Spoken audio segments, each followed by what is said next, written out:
1905년 8월 제주도 한라산 제1고등학교에 다니던 19세 청년 이치카 상키는 미국인 동물학자 말콤 앤더슨의 영어 통역으로 제주도를 방문했다. 당시 앤더슨은 런던 동물협회와 대형 박물관이 공동 기획한 동아시아 소형 포유동물 보호 프로젝트를 수행하고 있었다.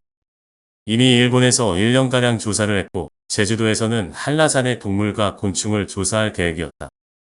앤더슨은 일본에서 제주도에 동행할 영어 통역 모집 광고를 영자신문에 냈다. 그 기사를 본 이치카와가 지원했다. 이치카와는 앤더슨과 함께 한라산을 오르며 약 60여 점의 제주도 식물을 채집하여 일본으로 보냈다. 그 중에 한라송이풀이 포함되어 있었다.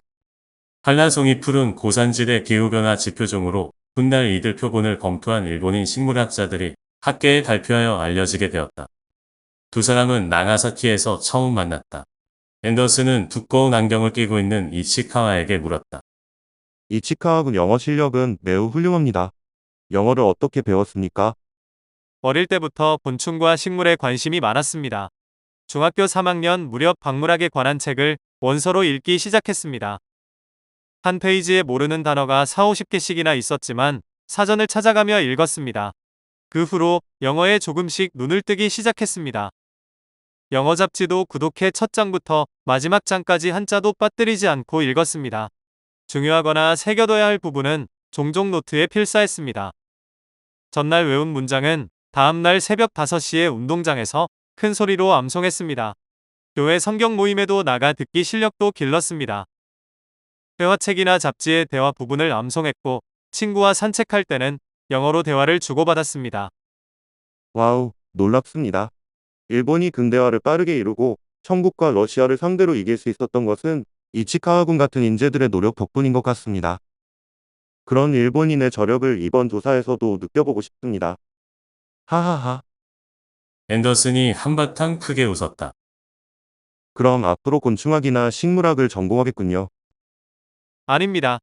중학교 때는 곤충학자나 식물학자가 꿈이었습니다만 지금은 심한 근시 탓에 현미경을 사용할 수 없을 것 같아 문과 쪽으로 진학하려고 합니다. 이듬해 9월 이치카와는 도쿄 제국대학 언어학과에 입학해 영어학자가 되었다. 앤더슨과 이치카와는 나가사키를 출발하여 부산에 도착했다. 일본어 통역으로 20살 조선 청년 김용수를 고용했다. 이치카와가 남긴 기행문 제주도 기행은 조선과 제주도에 대해 부정적인 시각으로 일관했다.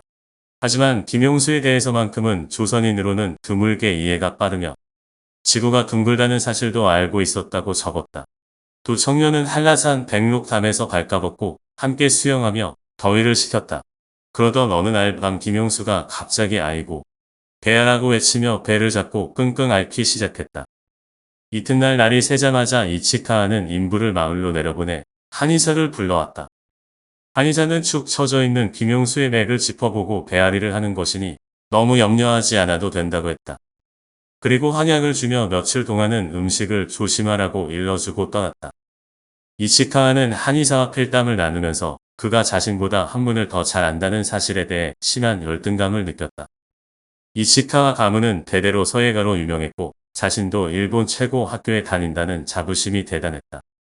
그런데 조선반도 남단 작은 섬의 이름도 모르는 선비보다 한문 소양이 부족하다는 사실이 스스로에게도 용납이 되지 않았다. 앤더슨 조사대는 40일가량 제주도에 머물렀다. 불운하게도 태풍으로 인해 비가 잦고 바람도 심하게 불어 조사는 사실상 실패로 끝나고 말았다. 제주도 사람들은 서양 귀신이 입산해 용왕님이 노하셨다고 수군거렸다.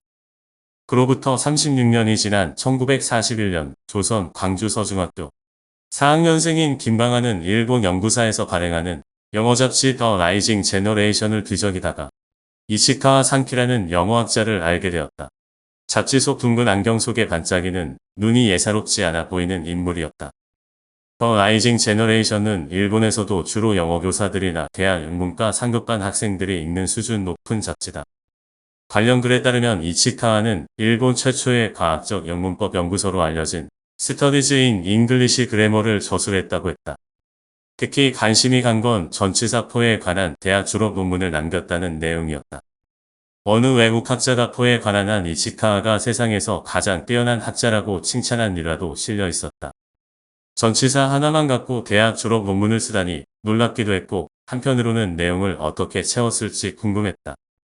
김방한은 이치카와의 저서 스터디즈 인 잉글리시 그래머를 비롯한 일본의 저명한 영어학자들의 저서를 직접 주문하거나 도쿄에 유학 중인 매형을 통해서 구해 읽었다.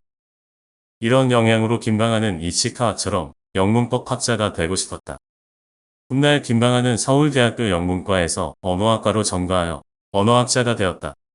김방한이 언급한 포에 관한 논문은 이치카와가 1909년 대학 졸업 논문으로 작성한 A Monographs on the Historical Development of the Functions of Po이다. 본문 분량이 256페이지로 사이토 히데사부로가 그보다 4년 전에 저술한 1310페이지 분량의 모노그래프 온 프리포지션즈 중 포에 해당하는 83페이지보다 훨씬 방대했다. 내용면에서도 사이토가 주로 의미 중심으로 설명한 데 반해 이치카와는 논문 제목처럼 포의 기능을 역사적 발달이라는 관점에서 연구하고 예스퍼슨 등이 추구한 서구의 새로운 영어 연구 흐름인 역사적, 심리적 견해를 가미한 점이 달랐다. 이치카와는 이 논문으로 대학 졸업 때 메이지 천황이 우수 졸업생에게 하사하는 은시계를 받았다. 당시의 학교 문법 위주의 수업 영어가 대세이고 이 점에 대해서는 문법 항목을 광범위하고 깊게 파고든 사이토 히데사부로의 책임도 일정 부분 있다. 대학의 영어학자들은 영문법을 멀리했다. 그런 상황에서 이치카와의 책은 영문법 연구를 대학이 수용하는 데 큰 공헌을 했다. 비로소 학교 문법 교육과 학술적 문법 연구의 구분이 이루어지기 시작했다. 이치카와 연구의 우수성은 문학 작품 등에서 만나는 다양한 형태의 영어 텍스트에 어떤 원리가 작동하고 있을 것이라고 생각하고 서구 언어학자들의 기술적 문법 연구를 기초로 하여 과학적으로 분석한 데 있다. 이 책에는 규범 문법과는 배치되는 서치 on one, 이츠미, 난의 용법, not as 등을 예로 들어 분석했다.